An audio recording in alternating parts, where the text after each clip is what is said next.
नमस्कार दोस्तों, मैं हूं सागर और आप सभी का बहुत बहुत स्वागत है आज के अपने इस वीडियो में। आज के इस वीडियो में हम बात करने वाले हैं रिलायंस इंडस्ट्रीज लिमिटेड के बारे में। बाजार का दिग्गज सबसे बड़ा मार्केट कैप वाला स्टॉक 3000 के पार जाके आज क्लोजिंग होती हुई दिखाई देती है। एक ऐतिहासिक दिन है, कहने के स्टॉक पे 3000 का लेवल पार होता हुआ दिखाई दिया और आज यहाँ अगर आप देखेंगे 52 week life high intraday high लगते हुए दिखाई दिए 3024 रुपए 90 पैसे के। और दिन के हाईएस्ट पॉइंट के आसपास ही कहीं ना कहीं स्टॉक क्लोज होता हुआ दिखाई दिया है। क्या कारण है कि यहाँ स्टॉक पे एक जबरदस्त तेजी बनती हुई दिखाई दे रही है? सबसे पहली चीज तो ये है कि रिलायंस डिज्नी की जो डील होती हुई दिखाई दी, कहीं ना कहीं उसके बाद से स्टॉक में एक अच्छा मोमेंटम बनता हुआ दिखाई दिया। और साथ ही साथ अगर हम बात करें तो रिलायंस इंडस्ट्री का जो पेट्रोकेमिकल कारोबार है उसके साथ ही साथ रिटेल बिजनेस है और रिलायंस जियो की जो वैल्यूएशन है वो सारी की सारी वैल्यूएशन का कंबाइंड वैल्यूएशन आपको इस प्राइस के अंदर फैक्टर इन देखने को मिलता है। और कहीं ना कहीं अगर जैसे कि हमको पता है रिलायंस जियो की लिस्टिंग की जो है उम्मीद होती हुई दिखाई दे रही है, कहीं ना कहीं इन फ्यूचर आपको रिलायंस जियो लिस्ट होता हुआ दिखाई देगा। हाल में जियो फाइनेंशियल सर्विस जो है इसका डीमर्जर होता हुआ दिखाई दिया।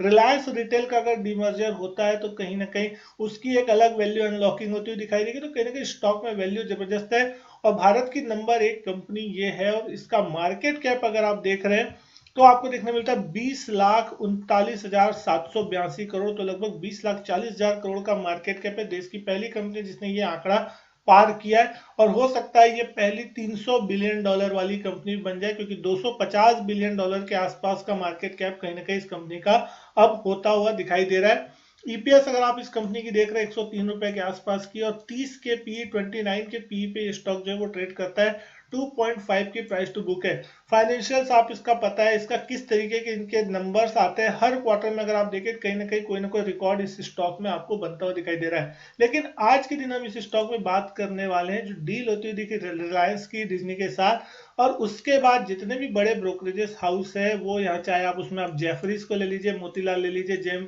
जेम यानी कि आप जेपी मॉर्गन और ये सारी चीजों को ले लें, सारे ही सारे लोगों ने बाई रेटिंग रेकमेंड की और स्टॉक ने 3000 का हाई लगाया और कहीं ना कहीं टारगेट भी जो है बड़े आते हुए दिखाई दे रहे हैं।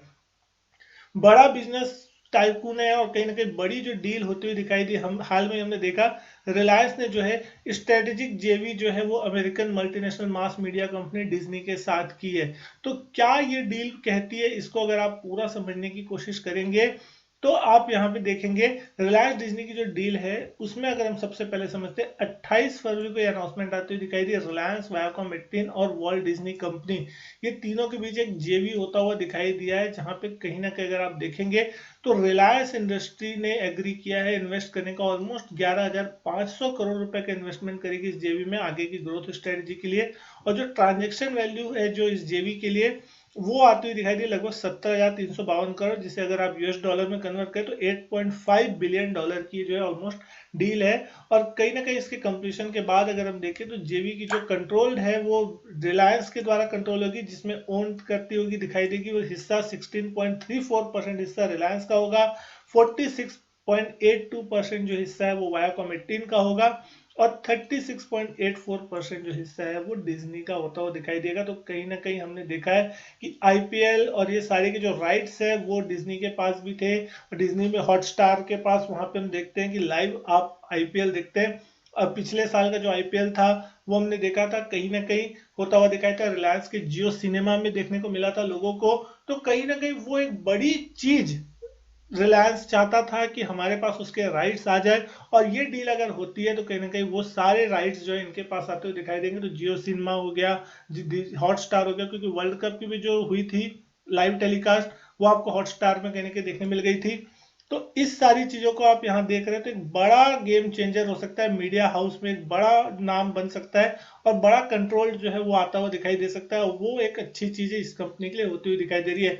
और इस कारण अगर हम देख रहे हैं तो स्टॉक प्राइस में जबरदस्त मोमेंटम जो है वो बनता हुआ कहीं ना कहीं दिखाई दिया है। पिछले 3-4 महीनों में अगर आप देखें तो लगभग 26 अक्टूबर के आसपास इस स्टॉक ने 2200 रुपए के आसपास के लो छुए थे, और वहां से अगर आप देख रहे हैं तो स्टॉक 3000 के पार आज जाके क्लोज होता हुआ दिखाई दे रहा है। पिछले एक साल के अंदर में इस स्टॉक ने लगभग 36% के आसपास का जो रिटर्न है वो कहीं ना कहीं अपने निवेशकों को बना के दिया। और वहीं अगर हम बात करें पिछले 1-2 महीनों में ही, अगर इस साल की बात करें 2024 में ही, तो लगभग लगभग 15-16% के आसपास का जो गेन है वो देखने मिल रहा है। इस साल की शुरुआत में अगर आप देख रहे हैं, स्टॉक कहीं ना कहीं 2570-2580 के रेंज में कारोबार कर रहा था, वहां से भी स्टॉक जो है 3000 के पार निकलता दिखाई दे रहा है। तो निफ्टी में जो एक बड़ी रैली बनी है उसमें सबसे बड़ा योगदान अगर आप कहेंगे तो रिलायंस इंडस्ट्री का है, क्योंकि कहीं ना कहीं स्टॉक में आपको देखने को मिल रहा है कहीं पे भी कोई खास बड़ा करेक्शन देखने को नहीं मिला और एक तरफा चाल इस स्टॉक में देखने मिली। 200 दिन का ईएमए जैसे ही स्टॉक ने यहाँ पे पार किया था,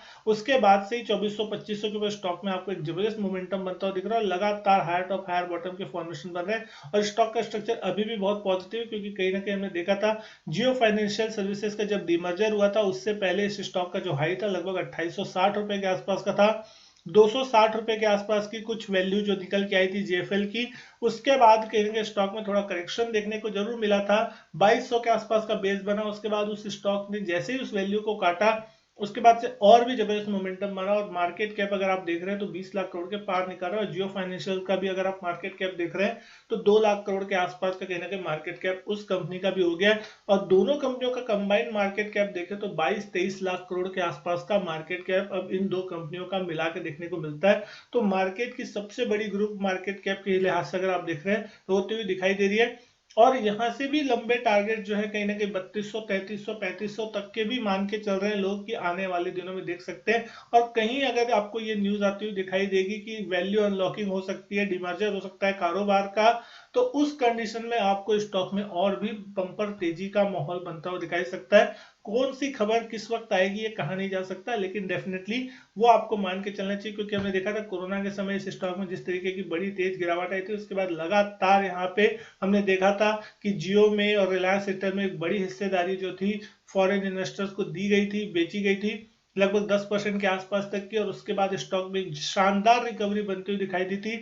बड़े पैसे यहाँ पे कंपनी ने जुटाए थे मतलब प्री फंडिंग के जरिए अगर आप बात कर रहे हैं वहां पे, तो एक अच्छा खासा मोमेंटम और एक वेल्थ क्रिएटर हमेशा से ही रहा है। तो इस स्टॉक में तो कुछ कहने की जरूरत है नहीं। अगर आपका जब कभी भी इस स्टॉक में कोई डिप आता है तो डेफिनेटली आपको इस स्टॉक को अपने पोर्टफोलियो में ऐड करने के बारे में सोचना चाहिए, क्योंकि देश की सबसे बड़ी कंपनी है और हमेशा ही अपने निवेशकों को इसने पैसे बना के दिए। तो आपको समय देना पड़ेगा, लेकिन डेफिनेटली अब इस लेवल पे अगर मैं बात करूं तो थोड़ा रिस्क रिवार्ड रेशियो उतना फेवरेबल नहीं है। हाँ, लेकिन अगर नीचे की तरफ 2400 2500 2600 के लेवल अगर इन फ्यूचर किसी कारण से देखने मिलते हैं तो वो एक बहुत अच्छी अपॉर्चुनिटी होगी वहां पे ऐड करने का, पोर्टफोलियो में शामिल करने का, और आपको एक अच्छे खासे रिटर्न जो है वहां से बनते हुए दिख सकते हैं। हाल में भी अगर हम देखें तो 2900 के आसपास का एक करेक्शन देखने को मिला था चार्ट पे 28 फरवरी के दिन, और उसके बाद जैसे ही जीडीपी के नंबर आते हुए दिखाई देते हमने देखा एक अच्छा बड़ा मूव जो है 1 मार्च के दिन आपको बनता हुआ दिखाई दिया। स्टॉक वापस 3000 के पार जाने की कोशिश किया।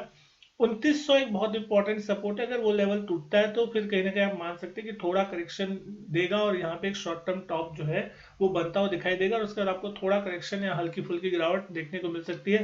लेकिन कहीं ना कहीं 2627 एक बहुत अच्छा लेवल होगा एंट्री पॉइंट के लिहाज से। अगर किसी को लॉन्ग टर्म के लिए निवेश करना है तो आपको ध्यान देना चाहिए, अगर उस लेवल के आसपास किसी भी कारण से स्टॉक आया ना 10% के आसपास का करेक्शन प्रेजेंट लेवल से देखने को मिलता है तो बहुत अच्छा इंडेक्स लेवल स्टॉक लेवल पे आपको एंट्री करने का पॉइंट बन सकता है। उम्मीद करता हूँ वीडियो पसंद आई होगी। वीडियो अच्छी लगी तो लाइक करें, शेयर करें। चैनल नहीं किया सब्सक्राइब तो चैनल सब्सक्राइब जरूर करें। मैं आपसे मिलता हूँ अपने नेक्स्ट वीडियो में। तब तक के लिए good bye and thank you.